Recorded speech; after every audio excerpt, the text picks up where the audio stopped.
Dernier entretien aux Journées du Livre et du Vin en direct de Saumur chez Bouvet-la-Dubé. Je suis en compagnie de Bruno Queugnoux. Bonjour. Bonjour. Merci d'être avec nous. Alors vous êtes sommelier et œnologue. Vous avez une cave, une belle cave. Oui, une cave un peu particulière, oui. Expliquez-nous, qu'est-ce qu'elle a de particulier? Bien, en fait, je ne me force jamais à faire des vins qui ne me plairaient pas, quelles que soient les régions. Si je n'ai pas le vin qui me plaît dans une région, je préfère. Mais si j'ai pas la région, c'est pas grave. Donc c'est très libre. Le client rentre, s'il demande vraiment ce vin-là, je ne l'ai pas, c'est pas grave. Ça me permet d'être très sincère et donc d'être extrêmement reposé. Et du coup, d'amener aussi les clients à découvrir des vins vers lesquels vous avez eu des coups de cœur et à peut-être à leur faire changer un petit peu d'avis ou de goût sur certains cépages. Oui, souvent parce qu'en fait, moi je cherche la finesse. Pour moi, l'expression du terroir se manifeste par la finesse, par l'élégance, par la délicatesse et pas par la rusticité et la lourdeur, comme on voit beaucoup de vins aujourd'hui qui peuvent être très séduisants a priori, mais qui n'ont pas grand message. Donc évidemment, j'essaie d'expliquer ça aux gens.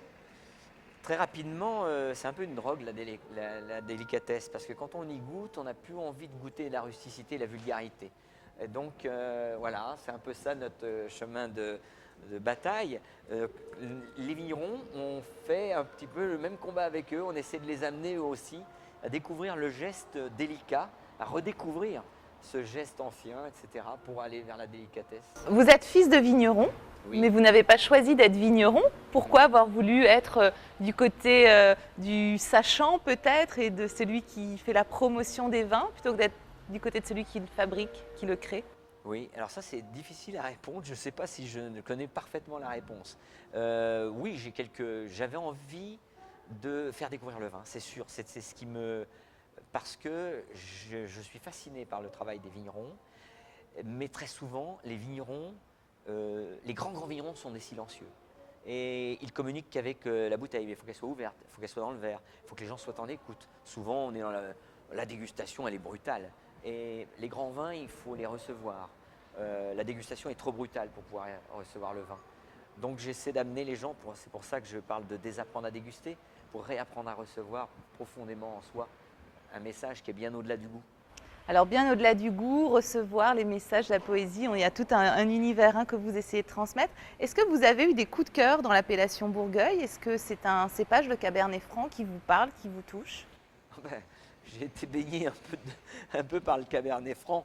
Bon, j'étais à proximité de Bourgueil, mais c'est surtout une histoire qui vient de très loin, puisque mon frère aîné, quand à 15 ans, il a fait son premier stage de vinification et d'œnologie, de viticulture, il l'a fait à Benay.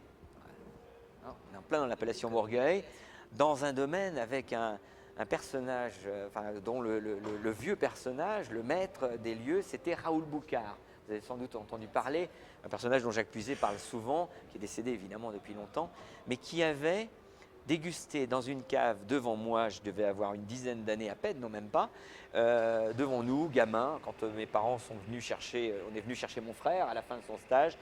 Il a goûté les vins et comme les inondations avaient mélangé les vins dans les caves profondes de Bourgueil, son fils débouchait les bouteilles et essayait de lire le millésime sur le bouchon. Et le père Boucard goûtait comme ça et il disait « ça c'est un 47 ». Et le fils revenait parce qu'il était sorti dehors pour voir le bouchon et il rentrait et disait « oui c'est un 47 ». On n'avait jamais vu ça, c'est incroyable. Alors ça, aujourd'hui ça va être... On va passer une période où ça va être difficile de retrouver ça parce que justement les vins bodybuildés, etc. ne racontent pas. Le message il est dans l'eau et il est transcendé par le feu. Mais si le feu est trop important, il tue le message de l'eau et donc le message du terroir. On cueille trop mûr, on fait des vins surconcentrés, il n'y a plus le message.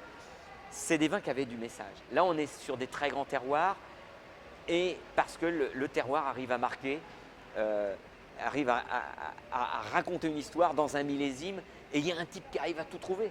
Les 21, etc., il a tout trouvé. Il racontait le millésime, avec les poésies, les histoires du lieu, etc. Donc Bourgueil, évidemment, pour moi, c'est une appellation. C'était ma première histoire. Nous, on était dans une viticulture polyculture, donc mes parents faisaient du bon vin, mais c'est qu'après qu'ils se sont mis vraiment à s'intéresser à ça comme ça, mais sans aller jusque-là. Donc les premiers grands vins que j'ai bu, que j'ai humé, c'était des bourgueils. Vos parents étaient installés où, le domaine À familial? Cheverny, enfin à À Fougères-sur-Lièvre, Cheverny. près de Cheverny. Voilà. D'accord. Un petit mot sur ces journées du livre et du vin. Est-ce que pour vous, c'est intrinsèquement lié, la littérature, le vin, la dégustation? On peut boire des paroles, boire un livre et puis boire un bon vin? Je pense que ça ramène le vin dans le culturel. C'est absolument nécessaire. Le vin est parti dans la dégustation analytique excessive. On fait donc du coup, on fait des vins de dégustation. On en oublie l'ivresse. Hein. Le vin est fait pour l'ivresse, pas l'ébriété évidemment. En France, on a confondu les deux mots, mais chez les orientaux, l'ivresse, c'est une porte de la grande conscience, de la supraconscience. Et c'est ça le vin. Et donc c'est l'amitié, c'est la convivialité. Et un bon vin va nous faire vivre ça. Le fait de le mettre dans la dégustation, le fait que les vignerons commencent à faire des vins de dégustation, ils oublient un message d'amour et une action de grâce. Donc on est très loin du vin. Une actualité particulière, Bruno Cognou, en ce moment? En ce moment, je pense que justement, on vit des grands changements avec une jeunesse incroyable qui revient vers le terroir, notamment à Bourgueil, où il y a une espèce de jeunesse euphorique qui retourne à l'assaut du terroir en oubliant des principes de la génération d'avant qui étaient des principes soit de gloire, soit de productivisme et qui avaient perdu un peu ces grands terroirs. Là, on est en train de retrouver cela et ça, c'est vraiment la grande actualité qui s'accélère depuis 5-6 ans et je pense qu'elle n'est pas finie. Très bien, merci beaucoup d'être venu sur ce plateau, modeste plateau de la journée du livre et du vin. Merci à vous.